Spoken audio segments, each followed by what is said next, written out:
What is stress? I would say it's a situation that goes out of a hand. Stress management is so key in anyone's adult life. Like the moment you leave school, you need to highlight stress management. A lot of people have a lot of things to say about nutrition, about food, but always go back to what your body needs.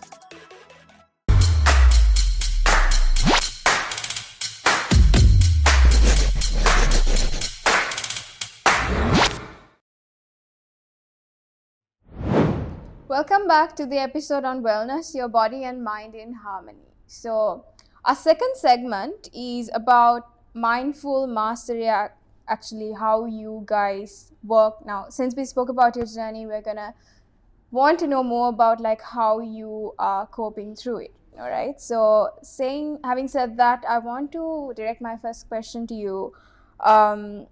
Yoga is often associated with spiritual well-being, right? Like we spoke about. So how do you think it can be also associated with being physically well? As we said, it's not about only doing different asanas, right? Yeah. There's much more to it. What do you think about it? Yeah, yoga is a controversial topic. Yeah, like you say. So like I said earlier, when I was going to India for 1.5 months, a lot of people around me had this question, what I'm doing, like whether I'm going to be a monk or even my girlfriend had this question, are we going to get married? So, but in my understanding, yoga, it's helped you to have a deeper connection with yourself and understanding your own nature. Not only mind, right? Your mind and body both. Yeah, exactly. And also it creates this chemistry, a joyful chemistry within. That is my understanding about yoga. So how it helps me for my physical wellness, when you talk about yoga, there are different kind of yoga actually. So there is exactly something similar to what we do cardio, because there are different type of yoga, like we say, for our body, for mind, and our energies, like that. There are several type of yogas. So in yoga, when I do yoga, so it actually helped me to be in a reasonable shape for the last 3 years, I would say. And also it has, I was, ever since I started doing yoga, I actually had more interest about nutritions. Not just I was someone who just ate food just for taste, I would say, but for the sake of having it. Yeah. Like I was someone who had a lot of junk food, would say, like. But ever since I started doing yoga, I had more interested getting to know how it helps you in terms of energy wise and also for your body. So.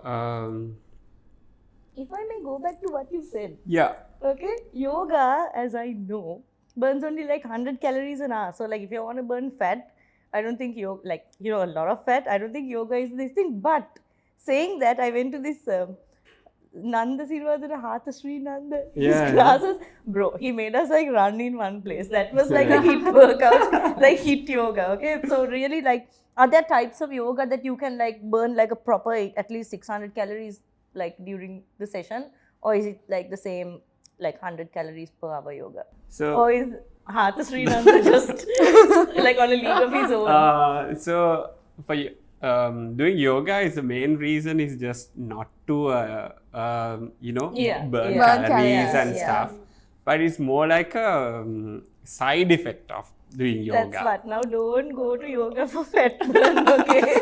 It does not burn fat, my guy. It's like, circulation, flexibility, see how calm he is when he talks. Like, very calm. Like two opposites. Like, yes, like this is not the result. That is. Okay. It is I choose to be calm. So, like I told you earlier, it's a side effect of doing yoga. You don't do yoga to burn fat calories, but if I tell you, I have lost 14 kilos. There are like I told you, several type of yoga. So there's one called Angamardhan. You just need 6x6 space for do that. It's like I'm pretty sure I can do that. I'll be glad to, but if I have to have Your outfit, more yeah. comfortable clothing. So 6x6 is like this, like no.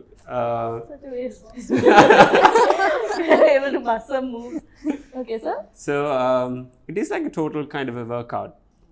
I mean, also, but yoga is just not about strength, because as we speak, flexibility also is very important for our body, also for our organs too. For sure. Flexibility, circulation, and Yeah. like just like even if you do a bodybuilding workout or yoga or Zumba, like those happy hormones that's released after the workout, like endorphins, serotonin, like you're really happy and really relaxed. That yoga is like the one for that. Like Yeah, exactly. you would feel really like calm. I Yeah, guess, that is after like a workout. one aspect of yoga, I would say. Like I told you, for example, like see, you have all the strength and muscles and everything, but if one of your organs fails, there's no point. There's no point in it. Yeah. So yoga is not just about like losing fat or just Aesthetics. yeah. There's more to it actually. So it is more about your flexibility also, which is very important for your organs, also to use your body. I would say it should be support with everything that you do. Mobility. I mean, movement. like Sari also added, like I'm sure Tom added, like even if you grow old, the nutrition and everything you were speaking earlier, I would say your body should support with everything that you do, right? It also depends. Like for some people, yoga is a form they would really enjoy doing, and for some, they would like going to the gym. And like you said, you were gym rat before. Exactly, yeah. And you moved towards yoga because, I mean, everyone... Maybe we can insert a picture like and get flame emojis going up. And some people do both. Like there was a Yeah. time like everything was getting stiff, and then I went for a couple of yoga classes just to like be mobile. Like because Yeah. when you lift weights and all, you get pretty stiff. Like have you seen those massive bodybuilders? They can't like do this. They can't stretch their back. They can't brush they're their like, yeah. So like it's a real big plus if you can like have flexibility even if you're a huge bodybuilder, because you can do like proper range of motion. Like how can you do a tricep extension like that if you can't get this over your head, so you need flexibility and circulation, and for all the lactic acid to go past your muscle. It's really cool. Bodybuilders should actually, do Yeah, yoga. exactly. yoga. Yeah. Bro, like It's like I'm telling you, Go hand in hand. mix it actually. up, for yeah. cardio, do Zumba, like whatever you do. a mix is always interesting. Like I sometimes like do a proper like back day like weight training session. Some days for cardio I just go for a swim. Like really nice, really good workout. Like change it up, like otherwise you get really bored. Yeah, You can't do this for the rest of your life if it's like the same thing. Yeah, you really need to You find something really you need to change it enjoy doing and you love doing, because Just to break the monotony. yeah, because yeah. otherwise it's not gonna be sustaining. Like you're gonna just stop and then question everything Play again. badminton with your friends, Yeah, I think like book a any type of physical movement on like a daily basis, It's very whatever, yeah, is very important, because that's what that counts. Whatever it is, yoga, weightlifting, whatever it is. So earlier she said she's inspired, so are you going to start? I actually gym. She My gym did. is just opposite. Where? Go to Fitness Fest. This one, World Trade yeah, Center? yeah. Oh, nice. So I'm also actually into like weightlifting, as you said. I'm hopeless at doing cardio because I hate cardio. But yeah, that's my escape from reality, because I really enjoy gymming. Yeah, cardio is Yeah. cardio, but put Yeah. you like 20 minutes, at least 15 minutes. Yeah, after that I workout, do. That I'm being 15 pushed minutes. for. And then the extra, Yeah. abs and all others, you can't get abs without that 20 minutes. So with that being said, Sari, coming back to you, how would you think that lifestyle factors like managing stress, managing your sleep, how do they affect? Because I know if I go to the gym in the morning, work during the day, but when I get home by like 8:30, I'm a dead cat. I'm off. What do you think about like? Really, this question, it carries way more weight than even you understand, like for this generation, right? Because stress management is this high cortisol thing in today's generation. Scientifically, even today I watched a small video on it. Like, it's, you know, people just medicate them as anxiety, you know, to see they have parasites in their gut, they have high cortisol, they have fungus in their bacteria and, you know, insides. So there's a lot to do with high cortisol, especially women, even men. When we get stressed, our hormones go out of order. We don't digest our protein and fat properly. Fat doesn't metabolize, protein doesn't metabolize. We retain water, we can't sleep. What happens when we can't sleep? We are crazy, right? When we can't sleep, again we retain water. We eat really badly because last night I couldn't sleep properly. Like, you know, so it's just a series of events that it's just like, it snowballs into something worse. Like a little snowball goes into an avalanche. Just find excuses. Just because we don't know how to manage our stress. What do we do when we are free? We just scroll. Like, you know, go for a walk, hang out with a friend. Like, or, you know, it's substance abuse, or it's, you know, useless things. Like, not like sports or, you know, activities. So people need to really take this working out. Like, that's why you actually do this, right? These wellness podcasts and all. Like, we have an effort, we meet up, we come here, we chat, we talk about it and give it a platform, because there is an importance here.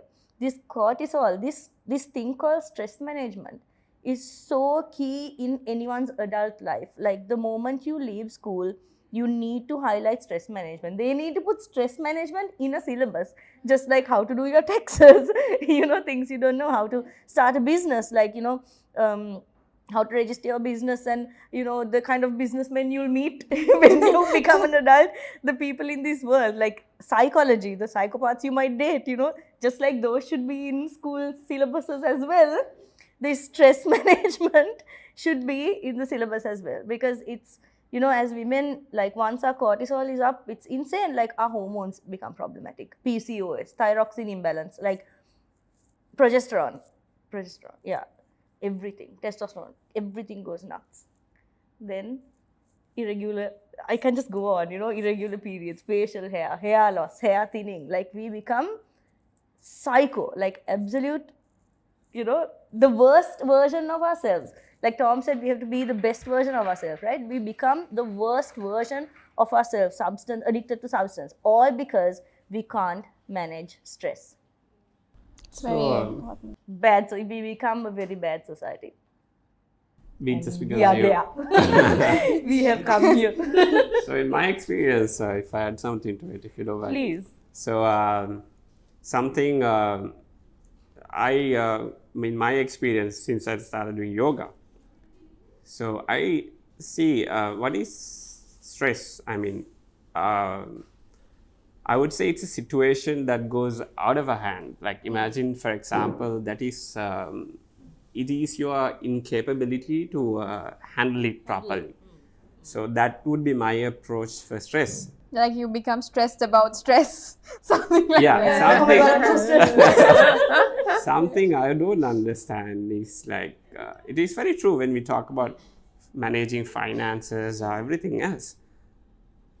I don't understand why we're trying to manage stress. It is something, because in my experience, what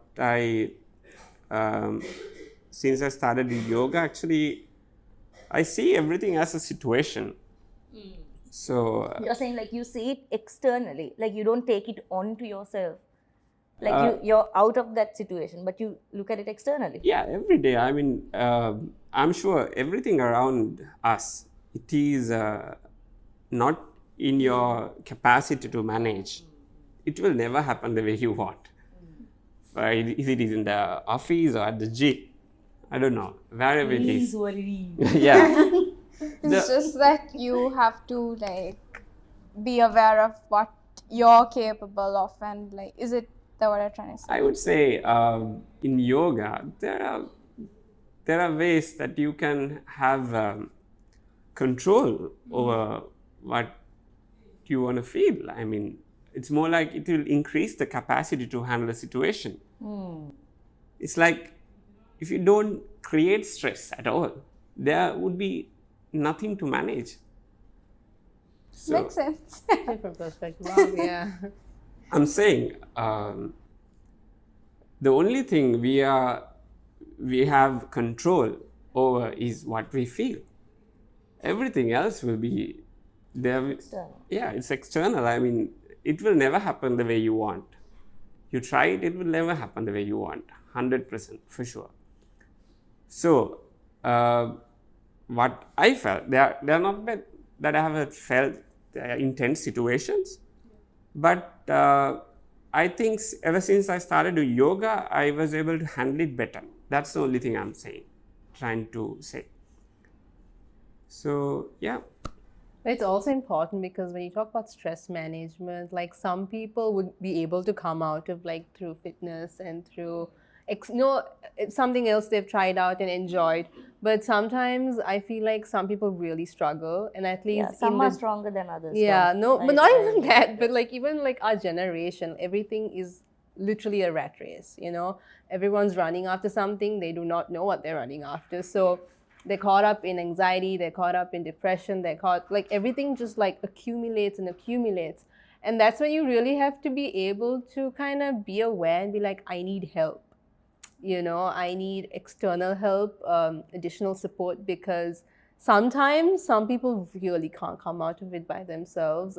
And it's when you really need that added support to be like, I need this because they need to come out of it, you know. And because I've had a ton of friends, you know, like a lot of people who are struggling because of work, because they're burnt out, or they don't like, and it also comes back down to boundaries, you know, boundaries with work life, with personal life. How do you like balance? Yeah, how do you balance it? Because as Sari mentioned, like they don't teach us this in school. They teach us math, they teach us English, they don't teach us how to life, you know. So that is something which comes through experiences, but I feel like people are really like, everything's on their head these days, you know. And I see that with people at work maybe, or outside with mutual friends, and everyone needs to be like, take a breather and put themselves first, to be honest. I feel like it also comes with finding external validation, like for most of the people, and that's where we like all go wrong, like not finding ourselves. But can I tell you one thing that everyone's forgotten? The reason for anxiety, brain fog, confusion, depression. You know what it is, Tom? Nutrition. Do you know that there was an experiment done with 2 rats, right? So one rat in a lab, they gave no sugar, right? And the other rat, they gave sugar, okay? For a while. Then they put the rats individually. They put the first rat without sugar in a bowl of water, and there was a little island there, the dry area. So the rat that didn't have sugar quickly found the solution and got onto the dry area where he didn't have to struggle and swim anymore. Do you know that the rat who was eating sugar took like 10-20 seconds to figure out exactly where that dry area is? It's a basin of water with one island in the middle. And that the sugar eating rat took so long to realize, there's an island here, to hop on it. So you can see the brain fog, the confusion, the slowness in brain development, like that, you know, the lack of clarity, the problem solving ability, like that is just sugar. Imagine what everything else we eat, processed food, sausages, like can you imagine what we've been eating? Like they say, if like a prehistoric person comes and eats a McDonald's, he'll die. Like on the spot. Like if they eat today's food, like a sausage or something, dead. Like on the spot. Yeah, it's a lot to do with like lifestyle, like choices, you know, choices with what they get into and what they Stop eat as eating well. Garbage, bro. Cook at home. Well, yeah, I would agree with what Sari says. And just to add to that, I know that there's this thing in yoga where they say to eat food as it is prepared without leaving it for a long time. So I'm thinking that also. Yeah, so in yoga, usually they recommend to eat food after like 1.5 hours after preparing the food, cooking. So because in yoga we see this human body as a system, how it works. Like Sar says, nutrition is an important part of it, very true. There's an energy part of it also. So when we look at food, we just don't look at it as just calories or protein, carbs and everything. we just see how alive is the food is. How alive, because why, like Sari said, we be eating a lot of garbage. That is very true, because we eat a lot of processed food. It's all we eat if we look at because even the bread we buy from it's the not supermarkets. even bread. Like there is no bread in the bread. Yeah. I don't know when it was prepared. So it is very important for you to perform at your best, that the food is very much alive, and also we see how it easily get digested within the system. So for yoga, for people who do yoga, we want everything to be digested within the maximum span of 3 hours or 4 hours. So that's why it's very important to see food is not just as protein and carbohydrate and whatever. We need to see how alive is the food is. That's a really deep study, actually, you know. Then there's like body types, Vata, Pitta, like, you know, Yeah. heaty body types. Is that Ayurveda or is that yoga side? That's like Ayurveda side, no? Kind of. I mean, the yoga is just you come to your natural nature, actually. You understanding your fundamentals of being a human. And also about this everything, I think to be human, like it has, after to our brain to come to this level of it has functional, I think it have taken a lot of millions of years. So Makes sense, yeah. A bit of controversy there. So just among the two of you, or Tommy, you can add too. You said that in yoga, food is all about like livelihood, right? Yeah. But when we are gymming, like we say to build muscle, eat a lot of protein. So how does those two go together? So it is like this. It is what you want to become. Again, it's a choice again. It's a choice again. Like if you say, like I was a person who was into gymming and all, so that I had a particular amount of protein, a gram of protein that I need to take per day, like 400 gram of protein, 200 gram of carbohydrate. What was your weight before? Were you like bigger, like more muscular? Kind of, yeah. And I now was the muscle is 74 actually. Now what's it? Now I've gained a little bit. It's 68. Are you but giving this it? Not really. Okay. Well, you just gain.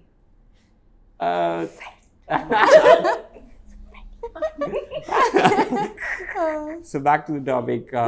sorry. No, but it's like the same food, but like we look at it in the nutrition Different that is this thing, ways, and he looks at it in like energies and It's just life. basically and, they take energy from the sun. And No, I think it's perspectives, you know, like he would look at food And differently different to how studies, she you know? would. Yeah, and it's No, it's like this. It is what you want.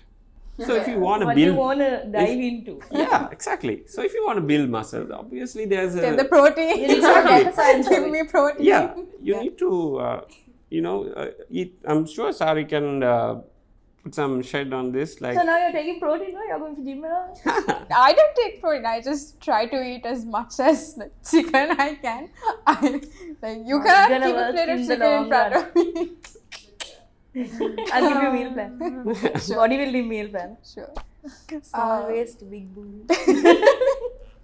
Yeah, so coming back to you, Tom, on the topic of food, I feel like there's a lot of misconceptions about nutrition in the current society, and especially in our culture. And in your profession, how do you usually deal with it? What's your take on yeah. The thing with nutrition, a lot of people have a lot of things to say, and Especially old people. yeah, old. Yeah, My like it's God. basically what they hear, and then they have their own Yeah, misconception. just what and they then have you heard from some nut. Yeah.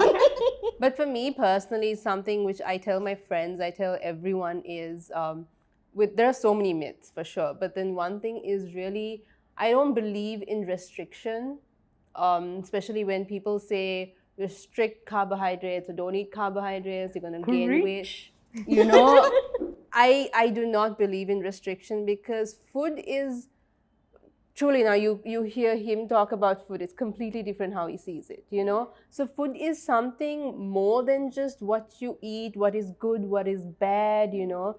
food is, it's not only something which gives, and it's not something you eat, okay, you eat today and you decide, okay, tomorrow I'm not going to eat. You can't do that. You can't do that once You it's know, in, it's in. every day you have to eat, and you have to eat food to make sure, you know, you sustain life. And this whole idea of restriction, because when you restrict, it's not only a physical thing, it's a psychological thing as well. So when you're restricting, it causes, like, for example, some people are like, oh, I don't eat chocolate, I don't want to eat chocolate. Like, you know, that's not the point of like, oh, I'm not going to eat chocolate at all. It's how you kind of control yourself and know how the portion of what you're eating. If you want to eat a chocolate, eat a small piece and I'm like, okay, I'm satisfied, this is what I needed, that's it. Because when you tend to restrict, there's so much People of, binge after Tom. yeah, you're gonna binge, there's gonna be so much of anxiety, so much of guilt over food. Like an unhealthy relationship with food. Exactly. And having an unhealthy relationship with food is the So worst thing bad. ever, because as I said, you're gonna eat tomorrow as well. And with any relationship, you really need to work on it. And I think, as I said at the start, like, a lot of people have a lot of things to say about nutrition, about food, but always go back to what your body needs and what your goals are. For example, like if you're bodybuilding, what do you need? As you said, you need more protein. That's going to be your goal. And if you want to do yoga, if you want to look at more raw food, more food like where it's digesting well in your body, figure that out. Because one thing for sure, nutrition is not a one size fits all. Like, for every person, it's going to differ, and you just need to find, because I would like watermelon, I don't like papaya, someone else going to love papaya. You know, And someone else is going to have diabetes type 1, so they can't have watermelon. No, but So I'm my just saying, grandma had like, diabetes, right? yeah, but fruits, this is what No, makes papaya has sugar. no, Yeah, but this high is, sugar. but just because you're going to eat watermelon is Then not going to end up in Let me tell you a funny diabetes. story, okay? So I have this grandma, okay? Rest her soul, she's not here anymore. She's not So here when she anymore. goes to hospital, they're like, what was the party this time? Because she had type 1. So sugar, it's like, now it's 100. And then in like 30 minutes, it's like 400. You know, the bad diabetes. So this one has had like a bottle of watermelon juice. Oh, so even the God. natural sugars spiked up her diabetes, like really badly. And then And she's so like that's the vibing in thing. the hospital. No, but it's like every person, it differs. And when you have diabetes or like a cardiovascular disease, Type 2, like it's okay. What is You type have 2? to I'm be- not sure. This type 2? So type 2 is like the normal diabetes, like, you know, where you Type 1 is gradually have insulin. sugar, so much sugar that you become diabetic over time. Type 1 is like, it's like suddenly spikes up. because they don't have like much very insulin sensitive. in their body. Yes. Yeah. There's so less it- insulin resistance. No. But yeah, it's just it differs with every person, and it's really important to really understand your body, your lifestyle, your routine. Look at how your work is, how your personal life is. It's so much more, and I can keep talking about food because I am like, I don't really like dieting. I don't like restriction. I'm a more of like, you need to have a good relationship with food. And you're in fantastic shape, Tom.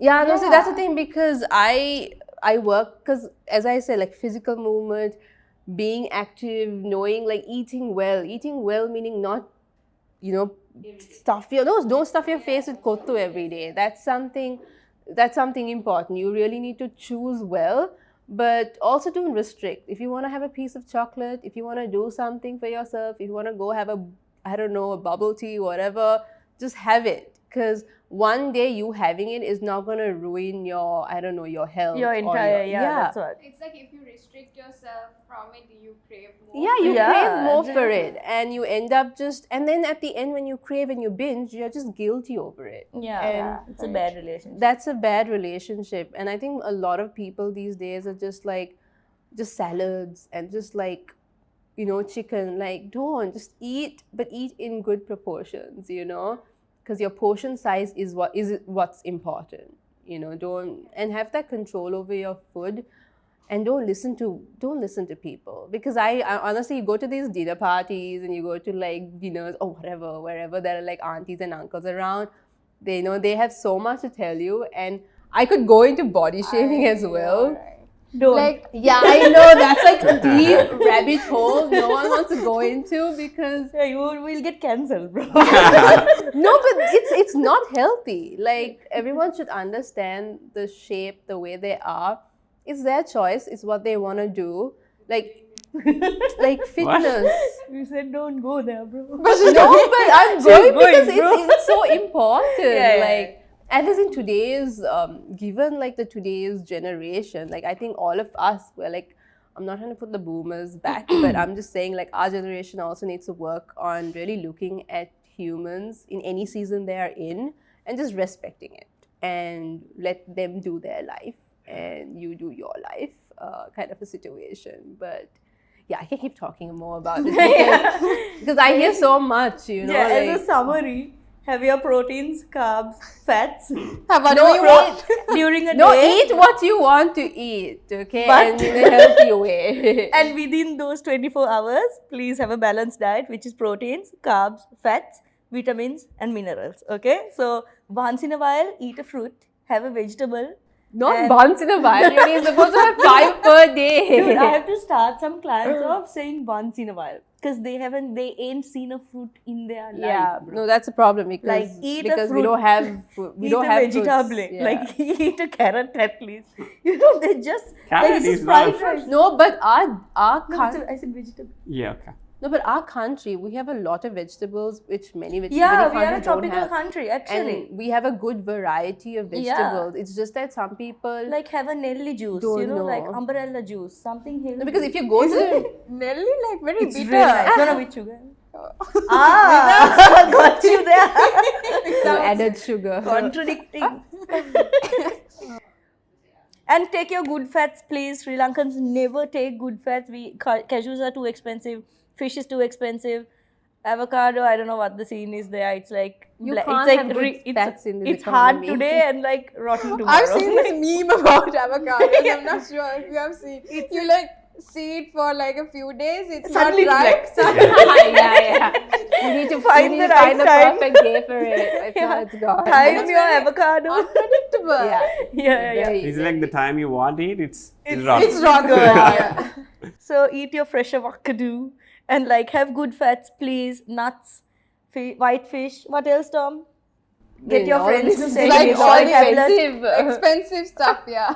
I know, but Sri Lankans don't take good fats, so we have a lot of hormone issues, and it's good for recovery for your bones, for your joints, your cartilage, and anti-cholesterol. So all these ammis and tatis have cholesterol.